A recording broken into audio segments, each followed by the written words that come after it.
Friends कैसे हैं? आशा करता हूँ बहुत अच्छे होंगे। और आज करने वाले हैं यूपी ट्रिपल एससी का जो है आप लोगों के पेट का जो एग्जाम होने वाला है उसी के जो है मॉडल सेट हम लोग यहाँ पे तीसरा मॉक टेस्ट तीसरा, ठीक है। जैसे कि आप लोगों को मैंने दो मॉडल टेस्ट और जो है कह लीजिए मॉक टेस्ट आपको कराया हुआ है, ठीक है।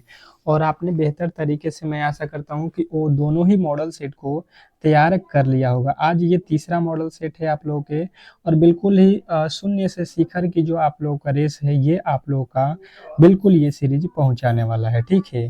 तो अब जो है यहाँ पे आप लोगों के लिए बेहतरीन तरीके से 100% गारंटी वाला क्लास स्टार्ट किया गया है। और ये डेली ही कब चलता है आप लोगों के टाइमिंग बिल्कुल बताया गया है, 12 बजे दोपहर में, ठीक है। तो डेली ही क्लास में आइए। चलिएगा वीडियो को स्टार्ट करते हैं, और ज़्यादा समय आप लोगों के नहीं लेंगे क्योंकि समय आप लोगों के पास भी बहुत कम है। और यहाँ पे जो है ज़्यादा से ज़्यादा प्रश्नों को हम लोग को सॉल्व करना है, क्योंकि यहाँ पे मैथ भी है, रीजनिंग भी है, और जीके भी है, यूपी जीके भी है, हिंदी भी है। तो पूरे के पूरे सिलेबस को अगर कवर करना है तो डेली ही मॉक टेस्ट लगाइए, बहुत बड़ा स्कोर कर पाओगे एग्जाम हॉल में। तो जिन्होंने भी क्लास को लाइक नहीं किया यार, तो लाइक करो, क्योंकि इस तरीके के क्लास आपको बिल्कुल और फ्री में प्रोवाइड हो रहा है। साथ में आप लोग के इस क्लास का जो है पीडीएफ भी मैं दे रहा हूँ आपको फ्री में। तो पीडीएफ जिनको भी लेना है, मैंने बताया हुआ है कि इस क्लास के डिस्क्रिप्शन में एक लिंक दिया गया है व्हाट्सएप ग्रुप का, उसमें आप लोग ज्वाइन हो जाइए। आपको जो है पीडीएफ वहाँ पे डेली ही क्लास के मिलते रहता है, ठीक है। अब चलिएगा यहाँ पे जो है कह रहे हैं यहाँ पे कि सबसे पुराना जो है वेद कौन सा है, बताने की कोशिश करेंगे सभी लोग। क्वेश्चन नंबर पहले का उत्तर, सबका उत्तर आना चाहिए कमेंट बॉक्स में। ए हो रहा है कि बी हो रहा है कि सी हो रहा है कि डी हो रहा है, इस तरीके से आप कमेंट करते रहोगे तो अच्छा रहेगा, ठीक है। एक होता है कि प्रश्न बनाओगे तो आपको आइडिया लगेगा कि हाँ सही है या गलत, बताने की कोशिश करेंगे। जिन्होंने भी ऑप्शन नंबर डी को चुना है, जिन्होंने भी ऑप्शन नंबर डी को चुना है 100% सही उत्तर है, इसमें किसी तरीके के डाउट नहीं होना चाहिए। नेक्स्ट प्रश्न की ओर चलेंगे, और अगला प्रश्न कह रहा है यहाँ पे कि जो है चंद्रगुप्त मौर्य ने अपने अंतिम दिनों में किस धर्म को जो है अपनाया था। चंद्रगुप्त मौर्य ने अपने अंतिम दिनों में किस धर्म को जो है अपना लिया था, बताने की कोशिश करेंगे सभी लोग। सभी लोग बताएंगे इस प्रश्न के जो राइट उत्तर है वो क्या होने वाले हैं। बिल्कुल, बहुत अच्छा, बहुत बेहतरीन। तो आपके जो राइट उत्तर बनेगा ये बनेगा ऑप्शन नंबर ए, जैन धर्म को। किसको अपनाए थे? चंद्रगुप्त मौर्य ने जैन धर्म। ऑप्शन नंबर ए जो है आपका बिल्कुल राइट उत्तर हो जाएगा। नेक्स्ट प्रश्न देखिए, कह रहा है किस काल को भारतीय इतिहास का स्वर्ण युग कहा जाता है। बिल्कुल ये छोटे से लेके बड़े लेवल के प्रश्नों को यहाँ पे मैंने रखा हुआ है, ठीक है, एकदम लो से लेके हाई तक। तो आप बेहतर तरीके से पूरे के पूरे 100 प्रश्नों को करोगे इस मॉडल सेट को, तो ज्यादातर आपको जो है यहाँ पे बेहतर बेनिफिट होगा, ठीक है। और पूरे के पूरे क्लास को आप देखोगे तो आपको लगेगा कि हाँ यहाँ पे जो है आपके बिल्कुल परफेक्ट जो है तैयारी कराई जा रही है, ठीक है। ऐसा नहीं है कि कुछ भी आपको दिया जा रहा है। तो गुप्त काल जिन्होंने भी बताया है बिल्कुल राइट उत्तर है। नेक्स्ट प्रश्न कह रहा है यहाँ पे कि राष्ट्रकूट वंश का जो है संस्थापक कौन था।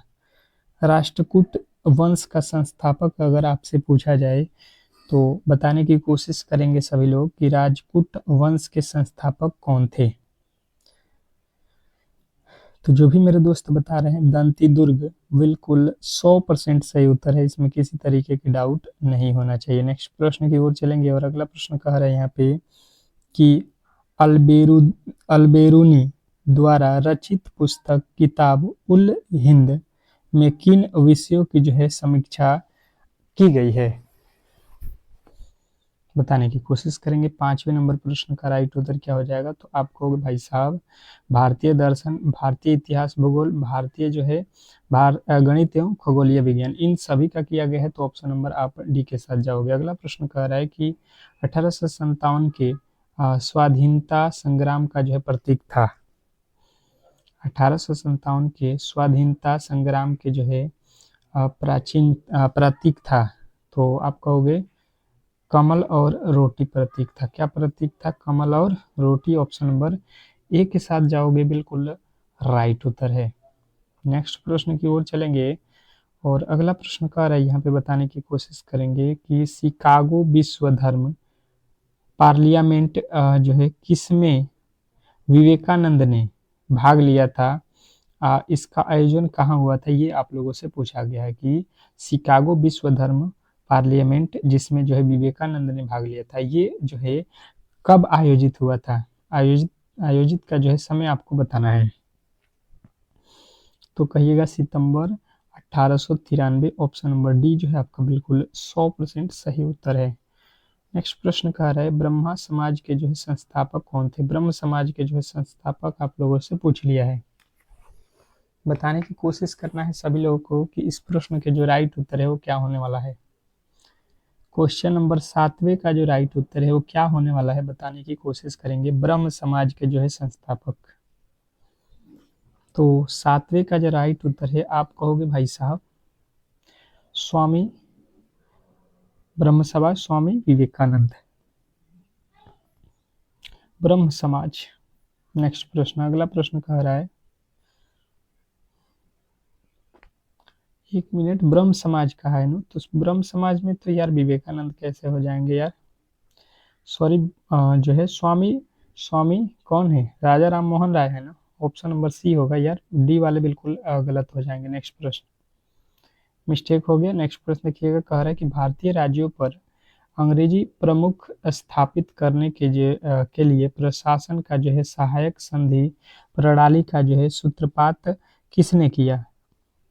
भारतीय राज्यों पर अंग्रेजी प्रमुख स्थापित करने के लिए प्रशासन का जो है सहायक संधि प्रणाली का जो है सूत्रपात किसने लिया।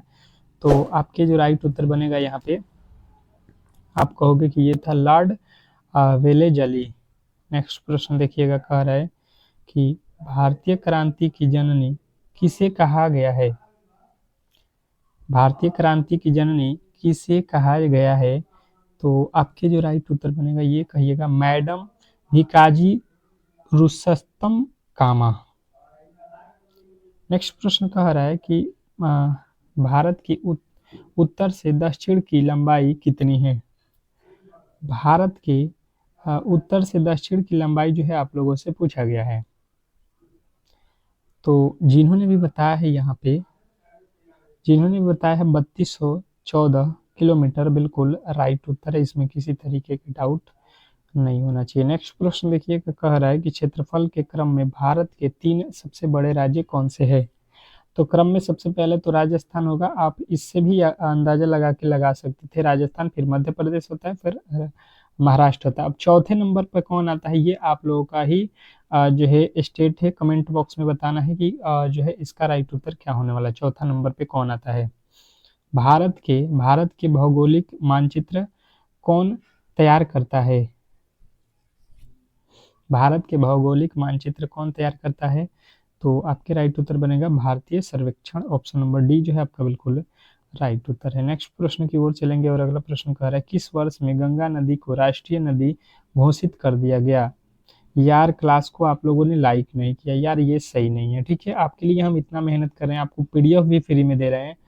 जिनको नहीं मिल रहा है पीडीएफ, तो आप यहाँ पे व्हाट्सएप नंबर जो दिख रहा है, ठीक है, यहाँ पे आप मैसेज कर लीजिएगा, आपको मिल जाएगा। ठीक है, तो इतना सब फ्री कर रहे हैं यार, तो आपका भी दायित्व बनता है कि ज़्यादा से ज़्यादा हम लोगों को सपोर्ट करें। तो 2008 जो है आपके बिल्कुल राइट उत्तर होगा। नेक्स्ट, 1 मिनट यार, क्या पूछा गया था, किस वर्ष में गंगा को जो है राष्ट्रीय नदी 2008। ठीक है, नेक्स्ट प्रश्न देखिएगा, आपसे क्या पूछा गया है कि भारतीय संविधान पूर्ण रूप से कब जो है तैयार हुआ था। देखिएगा यहाँ पे तैयार पूछा गया, ठीक है, एक होता है लागू कब हुआ, एक होता है तैयार कब हुआ। तो तैयार हुआ था यहाँ पे 26 नवंबर 1949 को। पूछेगा कि लागू कब हुआ, तो 26 जनवरी 1950 को। ये आपके दोनों ही फैक्ट बिल्कुल याद होना चाहिए। विश्व का सबसे लंबा जो है लिखित संविधान किस देश का है। विश्व का सबसे लंबा जो है लिखित संविधान किस देश का है, बताने की कोशिश करेंगे। तो ये अपना भारत ही। नेक्स्ट प्रश्न, विश्व का सबसे लंबा लिखित संविधान किस देश का है, तो ये तो अभी हम लोगों ने पढ़ लिया है ना, भारत। दोबारा रिपीट हो गया। अगला प्रश्न कह रहा है कि धार्मिक स्वतंत्रता अधिकार संविधान के किन अनुच्छेद में वर्णित है। धार्मिक स्वतंत्रता जो है आप लोग बताओगे कि अनुच्छेद 15 से 25 से जो है 28 के बीच में है। धर्म के विरुद्ध वाले बात, धर्म से रिलेटेड। अगला प्रश्न कह रहा है संसद के किस सदन को प्रतिनिधि सभा भी कहा जाता है? संसद के किस सदन को प्रतिनिधि सभा भी कहा जाता है? तो आपके राइट उत्तर बनेगा लोकसभा को कहा जाता है। नेक्स्ट प्रश्न की ओर चलेंगे और अगला प्रश्न कह रहा है किस अनुच्छेद के तहत राष्ट्रपति पद का जो है प्रावधान है? किस अनुच्छेद के तहत राष्ट्रपति पद का जो है प्रावधान है? तो कौन सा अनुच्छेद है? तो अनुच्छेद 52 आपके बिल्कुल राइट उत्तर हो जाएगा, इसमें किसी तरीके के डाउट नहीं होना चाहिए। नेक्स्ट प्रश्न की ओर चलेंगे और अगला प्रश्न कह रहा है कि अर्थशास्त्र धन का जो है विज्ञान है, किसने कहा? अर्थशास्त्र धन का जो है विज्ञान है, ये किसने कहा बताने की कोशिश करेंगे। आप लोग जो भी मेरे दोस्त क्लास को कर रहे हो बिल्कुल आप टेस्ट देते रहो, क्योंकि जितना ही बेहतर आप स्कोर लाना चाहते हो ये सब टेस्ट से ही हो सकता है। तो एडम स्मिथ आपके बिल्कुल राइट उत्तर हो जाएगा, ऑप्शन नंबर ए। नेक्स्ट प्रश्न की ओर चलेंगे और अगला प्रश्न आपके सामने है। क्या कह रहा है आपका अगला प्रश्न कि भारत के निम्न राज्यों में से किसमें प्रति व्यक्ति आय सबसे कम है? क्या पूछा गया है कि भारत के निम्न राज्यों में से किसमें प्रति व्यक्ति आय जो है कम है? तो आपके राइट उत्तर बनेगा, आय का बात किया जाए तो बिहार है, सबसे गरीब बिहार है, तो इसमें सबसे कम आय है, तभी तो गरीब है। नेक्स्ट प्रश्न, अगला प्रश्न देखिए कह रहा है कि प्रथम पंचवर्षीय योजना का जो मुख्य ध्यान किस पर था? प्रथम जो पंचवर्षीय योजना था इसका मुख्य उद्देश्य अगर आपसे पूछ लिया जाए तो यार आप तो बिल्कुल ही बता सकते हो कि इसका मुख्य उद्देश्य कृषि था। आपके ऑप्शन नंबर ए जो है बिल्कुल राइट उत्तर है। नेक्स्ट प्रश्न देखिएगा, कह रहा है कि भारतीय प्रतिभूतित्व और विनिमय बोर्ड किस शहर में स्थित है? बताएंगे भारतीय प्रतिभूति और विनिमय बोर्ड किस शहर में स्थित है? तो आपके राइट उत्तर बन जाएगा यहाँ पे और जो है मुंबई। नेक्स्ट प्रश्न, अगला प्रश्न की ओर चलिए। अगला प्रश्न कह रहा है कि आइंस्टीन का जो है द्रव्यमान ऊर्जा संबंध निम्न अनुसार है। आइंस्टीन का द्रव्यमान ऊर्जा संबंध जो है यहाँ पे बताना है, ठीक है। तो आपको सूत्र याद होगा कि क्या होता है आइंस्टीन का सूत्र, E बराबर mc², यानी कि ऑप्शन नंबर सी के साथ आपको जाना है। नेक्स्ट प्रश्न की ओर चलेंगे और अगला प्रश्न देखिए कह रहा है किसी वस्तु की आगे पीछे या पीछे आगे की गति को क्या कहा जाता है? किसी वस्तु को आगे पीछे या पीछे आगे की गति को हम लोग क्या बोलते हैं? तो कहोगे स्विचिंग। अगले प्रश्न की ओर चलेंगे और अगला प्रश्न आपके सामने है, निम्न में से क्या विद्युत धारा के चुंबकीय प्रभाव का जो है उपयोग नहीं करता है? निम्न में से क्या जो है विद्युत धारा के चुंबकीय प्रभाव का उपयोग नहीं करता है? तो आपको बताना है विद्युत बल्ब। विद्युत बल्ब जो है आपके बिल्कुल राइट उत्तर हो जाएगा, ऑप्शन नंबर ए। नेक्स्ट प्रश्न की ओर चलेंगे और अगला प्रश्न कह रहा है कि निम्न में से किसने अष्टक सिद्धांत दिया? निम्न में से किसने अष्टक सिद्धांत दिया? निम्न में से किसने अष्टक सिद्धांत दिया? तो आपके राइट उत्तर यहाँ पे क्या हो जाएगा, न्यूलैंड्स। ऑप्शन नंबर सी जो है आपका बिल्कुल राइट उत्तर है। नेक्स्ट प्रश्न देखिए, ग्राफीन है, ग्राफीन क्या है ये आप लोगों से पूछा गया है। ग्राफीन बताओगे तो कहोगे कार्बन का जो है अपरूप है। ग्राफीन क्या है? कार्बन का अपरूप है। नेक्स्ट प्रश्न, अगला प्रश्न देखिए कह रहा है ग्राफीन है, ग्राफीन क्या है ये आप लोगों से पूछा गया है, तो अभी हम लोगों ने पूछा कार्बन का अपरूप। नेक्स्ट प्रश्न देखेंगे आप लोगों के सामने, कह रहा है कि निम्नलिखित में से कौन सा जो है राजस्थान का राज्य नृत्य है? निम्नलिखित में से कौन सा जो है राजस्थान का जो है राज्य नृत्य है? तो आप कहोगे थूमर। घूमर जो है आपके कहाँ का है? तो राजस्थान का है, ऑप्शन नंबर ए। नेक्स्ट प्रश्न कह रहा है याओसांग त्योहार मुख्य रूप से निम्न में से किस राज्य में जो है मनाया जाता है? आयोसांग त्योहार मुख्य रूप से निम्न में से किस राज्य में मनाया जाता है? तो ये जो है मणिपुर का है, ऑप्शन नंबर डी। नेक्स्ट प्रश्न कह रहा है यहाँ पे कि भारत के किस भाग में जैन धर्म के जो है दिलवाड़ा मंदिर स्थित है? भारत के किस भाग में जैन धर्म के दिलवाड़ा मंदिर स्थित है? तो आपको बताना है यहाँ पे माउंट आबू में। Mount Abu option number C जो है आपका बिल्कुल राइट उत्तर है। नेक्स्ट प्रश्न कह रहा है कि हिंदुस्तानी संगीत का सबसे पुराना घराना कौन सा है? हिंदुस्तानी संगीत का पुराना जो है सबसे घराना कौन सा है? तो आपको बताना है यहाँ पे कि ये है ग्वालियर घराना। कौन है? ग्वालियर घराना। ऑप्शन नंबर ए जो है आपका बिल्कुल राइट उत्तर है।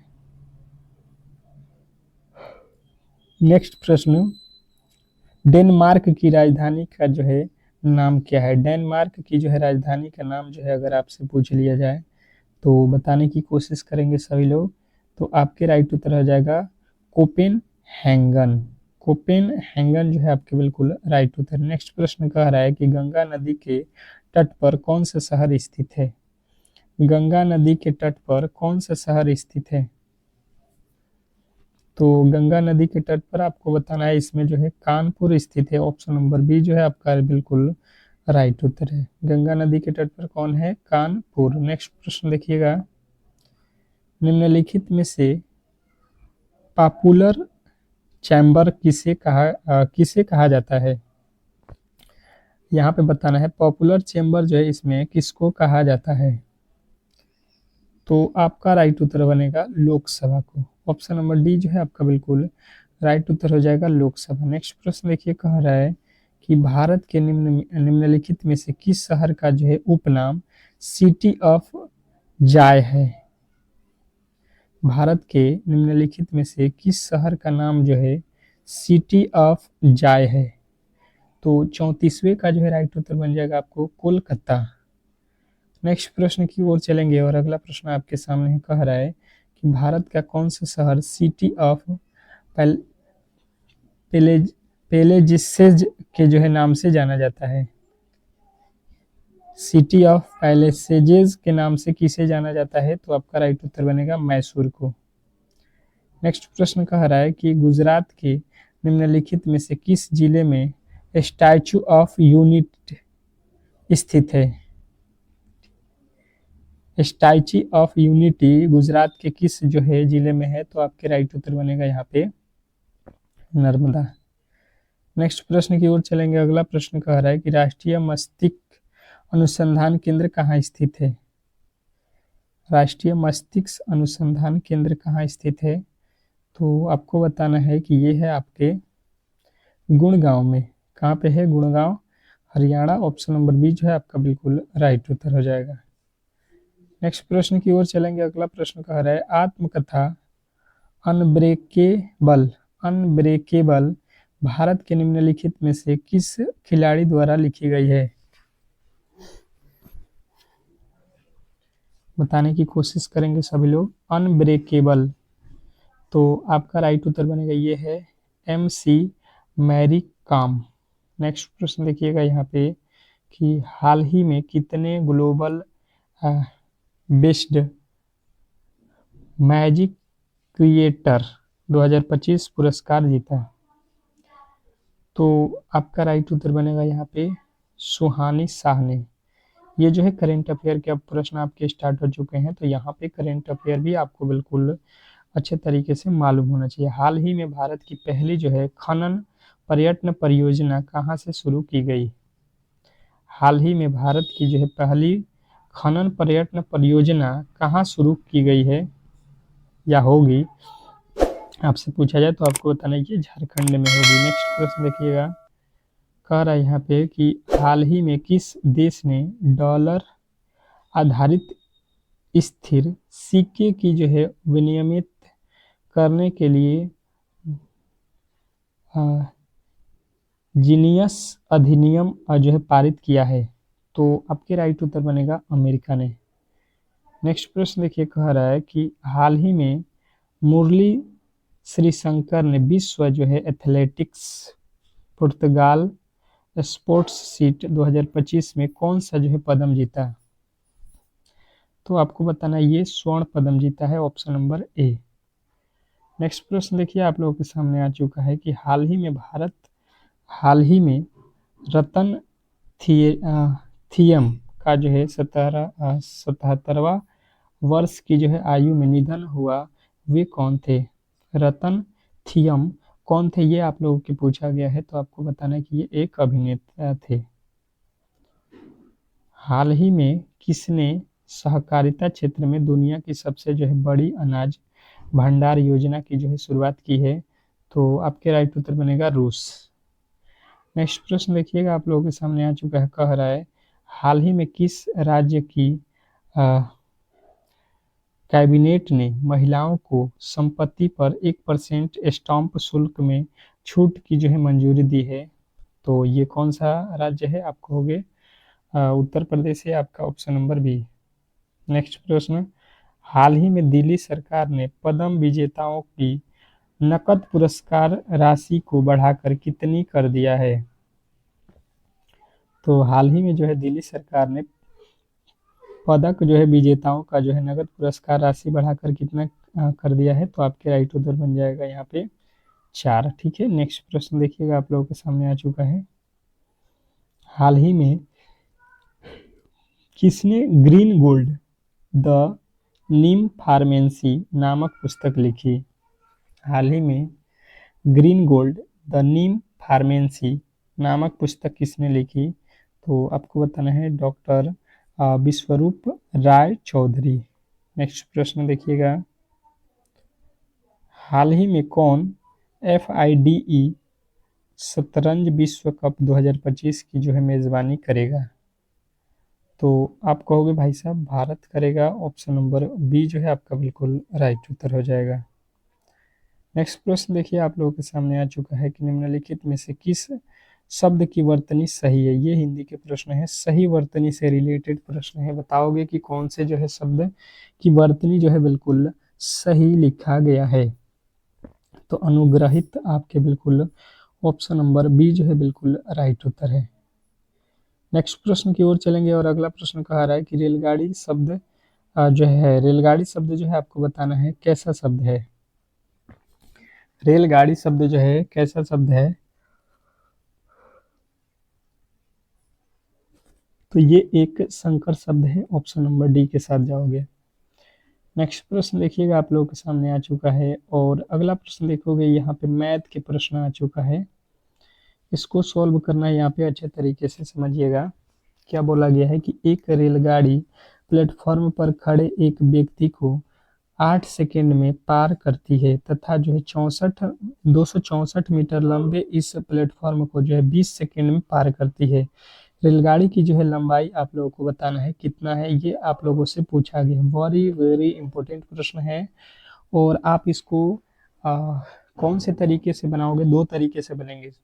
तो आपको समय कम लगाना है, तो आप कौन से तरीके लगा के बनाओगे ताकि ये प्रश्न आप इजीली सॉल्व कर सकते हो? जैसे मुझे देखने को मिला, यहाँ पे एक रेलगाड़ी है और प्लेटफॉर्म, तो जैसे यहाँ पे समझ लो ये रेलगाड़ी हो जाएगा और यहाँ पे जो है आपका क्या रहेगा, यहाँ पे प्लेटफॉर्म रहेगा, तो ये रेलगाड़ी इस पूरे प्लेटफॉर्म को पार करेगा। ये तो रेलगाड़ी की दूरी और प्लेटफॉर्म की दूरी, इसमें तो दोनों ही आ जाएगा। तो इसको यहाँ पे कह रहा है एक रेलगाड़ी प्लेटफॉर्म को पार करने में, प्लेटफॉर्म पर खड़े एक व्यक्ति को, यहाँ पे खाली व्यक्ति पार करना है, ठीक है। तो यहाँ पे प्लेटफॉर्म पे एक व्यक्ति अगर खड़ा है तो रेलगाड़ी पार करेगी, तो रेलगाड़ी अपने को केवल पार करेगी, मतलब रेलगाड़ी अपना जो है अपना दूरी पार करिए 8 सेकेंड में, ठीक है, 8 सेकेंड लग रहा है, तथा 264 मीटर लंबे इस प्लेटफॉर्म को पार करने में, अब पूरा ये प्लेटफॉर्म अगर पार कर रहा है तो उसे लग रहा है 20 मिनट। पहले देखो अगर आदमी खड़ा है तो 20 सेकेंड 8 सेकेंड और पूरे प्लेटफॉर्म और रेलगाड़ी दोनों ही पार करेंगे तो 20 सेकेंड, यानी अंतर यहाँ से देखोगे तो आपको कितने सेकेंड का हो रहा है? 12 सेकेंड। और 12 सेकेंड में ये कौन सा भाग पार कर रहा है? तो रेलगाड़ी जो है अपना भाग जो है यहाँ पे प्लेटफॉर्म वाला जो है पार कर रहा है, ठीक है। तो कह रहा है यहाँ पे कि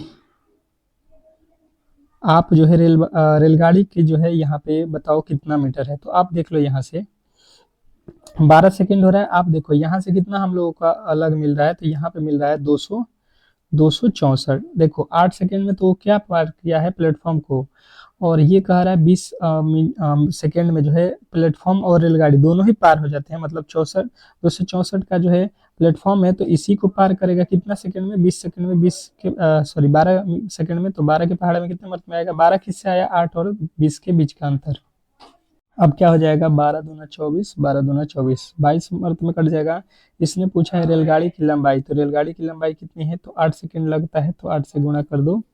8 सेकंड में रेलगाड़ी की दूरी, 8 दूना 16, 8 दूना 16, 1 17, 176 जो है आपके बिल्कुल राइट उत्तर हो जाएगा। नेक्स्ट प्रश्न देखिए, कह रहा है कि एक आयताकार मैदान का क्षेत्रफल जो है 360 सेंटीमीटर तथा जो है चौड़ाई 15 सेंटीमीटर हो, तो आयत के मैदान की जो है लंबाई एवं परिमाप जो है ज्ञात करना है। अब इसको किस तरीके से सॉल्व करेंगे, सबसे पहले आपको यहाँ पे मालूम होना चाहिए कि ये बोल रहा है आयत के मैदान का क्षेत्रफल। तो आयत का क्षेत्रफल बराबर क्या होता है, फॉर्मूला आपको बिल्कुल मालूम होना चाहिए। क्षेत्रफल बराबर बराबर होता है लंबाई और गुणे होता है चौड़ाई।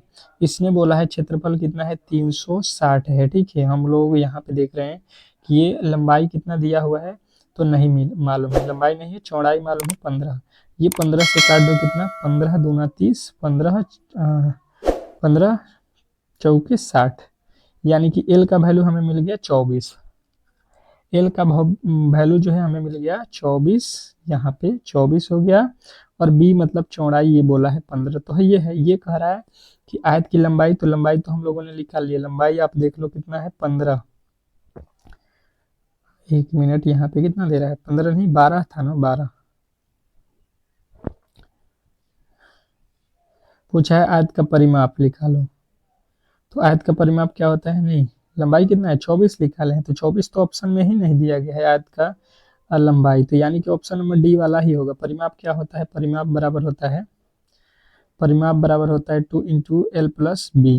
तो यहाँ से आप देख लो 2 इंटू एल, एल का वैल्यू कितना है 24 प्लस 15, 24 प्लस 15 कितना होता है 39, 39 में 2 से गुणा कर दो, कितना हो जाएगा 78। ये भी आपके ऑप्शन में नहीं है, ऑप्शन नंबर डी ही आपका बिल्कुल राइट उत्तर हो रहा है। नेक्स्ट प्रश्न की ओर चलेंगे और अगला प्रश्न कह रहा है कि 300 से 300 जो है 300 से 600 के बीच में 4 से विभाजित होने वाले कुल पदों की संख्या कितनी है। तो देखो 300 में तो 4 से भाग लग जाएगा, लेकिन इसको नहीं लेना है हमको, 300 से पार लेना है, तो कितना में भाग लगेगा, आप देख लो, क्या 304 में लग जाएगा, 3 7 लग जाएगा। फिर इसके आगे जाओगे तो 308 होगा। इस तरीके से करते करते हम कहाँ जाएंगे, 600 तक जाना है ना, 600 से पहले तो 596। अब ये कितने संख्या है इसको निकालना है, तो इन दोनों को क्या करो, 596 में से 304 को हम घटा लेते हैं। ठीक है, 96 ना लिखना है यार, यहाँ पे कितना लिखना है 96, आप 96 लिखो, 96 9 6, यहाँ पे हो जाएगा 2, 9 में से 0 जाएगा 9, और यहाँ पे हो जाएगा 2, 200 कितना हुआ 92। आप भाग किससे दोगे, 4 किससे, कितना हो जाएगा 4 7 28, 4 3 12। अब 73 आप उत्तर बताओगे, बिल्कुल गलत हो जाएगा, आप इसमें एक जोड़ लेना, ये हो जाएगा आपका 74। या आप एपी के रूल से भी निकाल सकते हो, यहाँ पे क्या होता है टीएन का फॉर्मूला लगा के a plus n minus 1 into d, थोड़े से जो है यहाँ पे समय लगेगा, पर आसानी से उस तरीके से भी बना सकते हो। अगला प्रश्न कह रहा है कि 8 के, क्या बोला गया है, 8 के सभी गुणनखंडों के योग जो है योगफल आपको ज्ञात करना है। क्या पूछा गया है, 8 के सभी गुणनखंडों के जो है योगफल को ज्ञात कीजिए। ये तो प्रश्न आप लोग कर लोगे, बिल्कुल सिंपल सा प्रश्न है और इजीली आप इसको सॉल्व कर सकते हो। जैसे मुझे दिखा 8, तो 8 का गुणनखंड सबसे पहले करेंगे, कितने से कटेगा, 2 से, 2 से काट दो, कितना हो जाएगा 2, नहीं 4 होगा ना, फिर किससे कटेगा 2 से, फिर हो गया 2, फिर 2 से काटेंगे 1। अब गुणनखंडों के योगफल अगर पूछा जा रहा है तो यहाँ पे आपसे इस तरीके से थोड़ी ना होगा यार, यहाँ पे गुणनखंड करना है ना, तो 8 के गुणनखंड क्या होता है, 2 गुणे 4, फिर क्या होता है आपका, और कोई होता है 4 गुणे 2, ये तो वही हो जाएगा, एक क्या हो जाएगा, आप कहोगे 8 गुणे 1। तो इसके अंकों का अगर योग करते हैं तो 2 + 4 प्लस 8 और प्लस का 1, 2 8, 2 4 और 8 1 हो रहा है, तो इसको सबको जोड़ दो। 8 और 4 12, 2 14 1 15, तो इसके गुणनखंडों का योग कितना हुआ? आप कहोगे 15 हो जाएगा। आप समझ रहे हो, यहाँ पे 8 का गुणनखंड करेंगे तो 4 गुणे 8 हो सकता है, फिर 8 का गुणनखंड करेंगे तो 8 एकम में 8 हो सकता है, और इनका सबका योग पूछा है तो योग निकाल दिए हम लोग। नेक्स्ट प्रश्न, अगला प्रश्न देखिए, कह रहा है कि अनुपात 19 अनुपात जो है 23 के प्रत्येक पद में से कितना घटाया जाए कि अनुपात जो है 3:4 हो जाए। तो जैसे आप इसको लॉजिकली बना सकते हो, जैसे 19 बट्टा, अनुपात का मतलब होता है बट्टा, इसमें से आपको क्या घटाना है, तो ऑप्शन आप रख के बिल्कुल बना सकते हो आसानी से, बिल्कुल जल्द ही बन जाएगा। 19 में से 5 जाएगा 14, 23 में से 5 जाएगा कितना 18, ये कट जाएगा 7/9, ये कह रहा है 3/4, मतलब पहला वाला बिल्कुल गलत। दूसरा में से बोला गया है कि 6, दूसरा वाला ऑप्शन घटा लो, 6 घटा लो, 19 में से 6 जाएगा कितना हो जाएगा 13, और यहाँ पे हो जाएगा 17, ये तो बिल्कुल ही नहीं होगा। अगला वाला देख लो, 7 घटा लो कितना हो जाएगा, 19 में से 7 जाएगा 12, इसमें से 7 जाएगा कितना हो जाएगा 16, इसको काट दो 3 के पहाड़ में, 3 चौके 12, 3 चौके 12, 4 चौके 16, 3:4 बिल्कुल आ गया आप लोगों का राइट उत्तर। ऑप्शन नंबर जो है आपका जो है सी। और इसको लॉजिक से बनाना है तो आप देखो 19 लिखा हुआ है कितना, 19 अनुपात जो है 23, इसमें से क्या घटाया जाए तो हमको नहीं मालूम है, तो x मान लेना, x से घटाएंगे कितना हो जाएगा 3/4। अब इसको तिरछा तिरछी गुणा कर लो, बिल्कुल बन जाएगा 19 चौका 76, फिर 4x, 4 एकम में 4, फिर 3 से गुणा करेंगे 23 तिया 69, माइनस के 3 एकम में 3x। अब देखो यहाँ से 76, 76 में से ये 69 इस तरफ ले आके घटा दो, इधर माइनस का 3x है, और ये 4x माइनस का इधर जाएगा तो प्लस का 4x, इसमें से घटेगा तो x बचेगा, और इधर घटेगा तो 7x का वैल्यू इधर से भी निकालोगे आप, बिल्कुल किसी भी एंगल से बना सकते हो। तो आज के जितने भी महत्वपूर्ण प्रश्न थे इसको हम लोगों ने कवर कर लिया है। यदि आपको क्लास अच्छा लगा हो तो बिल्कुल क्लास को लाइक करें और चैनल को सब्सक्राइब करके रखें। जब तक आप जो है यहाँ पे डेली क्लास करना चाहते हैं अगर पीटेट का, तो बिल्कुल ही डेली क्लास 12 जो है पीएम पे होगा, सुबह दोपहर में, ठीक है।